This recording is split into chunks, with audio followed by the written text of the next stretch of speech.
The developmental importance of napping for babies. Baby naps aren't just sweet moments of parental respite, they're also developmentally vital. The miracle of sleep. We all know how important it is for our little ones to get enough rest. But sometimes, it can be a real challenge to get them to settle down and drift off into dreamland. That's why I'm so excited to discover Baby Sleep Miracle. For new parents, getting more sleep doesn't just have to be a dream. There are ways to make it happen, starting with getting their baby on a consistent sleep schedule, both at night and with daytime naps. This may not look too difficult, but in reality, it is. Putting a baby to sleep in a softly manner requires a precise and planned approach. Sleep experts have proven that setting babies' internal clocks to a routine nap cycle is more than just a smart way for parents to free up time to work or recharge their own batteries, it's also vital to early development. Regular sleep is an essential physical and cognitive aid to a baby's brain and body, and naps play a vital role. According to clinical studies, children who have regular, adequate daytime naps settle to sleep at night easier, have less night walking, are less accident-prone during the day, and show better performance on cognitive tasks. The negative side effects of poor napping are equally noteworthy. Children who lack adequate sleep duration, which is more likely if naps aren't taken regularly, are at increased risk for obesity during preschool and early school years, have more difficulty with emotional, social, and physical functioning in early school years, and are more likely to exhibit hyperactivity.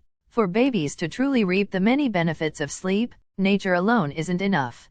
Parents play a huge role, and their first question is almost always, how many hours of sleep does my kid need each day? Experts have reached a consensus, agreeing that a 6-month-old will need 13 to 14 hours of sleep, while a 12-month-old will need 12 hours of sleep.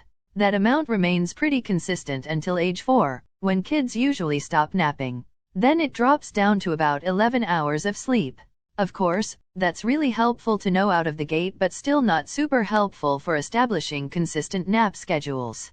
Because infants' daily sleep needs can fluctuate a lot in the short term, day to day or week to week, parents can feel like they're shooting at a moving target. The mindset of how many hours has it been since the last sleep doesn't establish solid, daily sleeping times.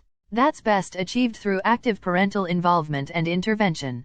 Let's take the following example. If your baby will sleep 10 hours at night, from 8 p.m. to 6 a.m., that means you aim for bedtime at 8 every night, and plan to wake them up at every day at 6 in the morning. It might sound crazy, but that's what helps set that internal clock. The same goes for naps. Yes, though it seems counterintuitive, sometimes the best strategy for getting babies on a regular sleep schedule is to wake them up from a nap. If you don't wake them up, however, you can start a snowball effect. What this means is that they'll nap for, let's say 3 hours, but then they won't be tired enough to go to bed at night. It's hard, but having a balance helps.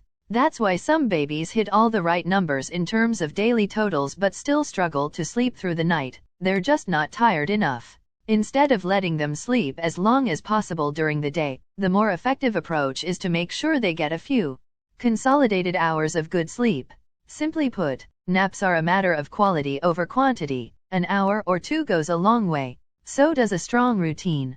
How much daytime sleep do babies need? Newborns, until they're about 3 months old, infants are napping machines. They can sleep up to 18 hours a day, and typically only spend an hour or two awake at a time. Babies, after the newborn stage, but before they reach their first birthday, babies need 2 to 4 naps a day. They may rest anywhere from 30 minutes to 2 hours at a stretch. Toddlers, children this age should get 12 to 14 hours of sleep a day, including naps. Somewhere between their first and second birthdays, most toddlers drop from 2 naps a day to 1, which usually takes place in the early afternoon. When that happens, the remaining single nap can be long, up to 3 hours. Preschoolers, after age 2, not every child needs a nap, though some 3 or 4-year-olds will still benefit from one.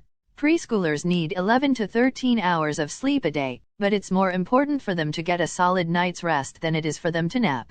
So if your child can't fall asleep at night on the days when she naps, it may be time to shorten his afternoon snooze. But make sure to compensate by pushing bedtime earlier. School-aged kids and older, after age 5, most kids no longer need naps.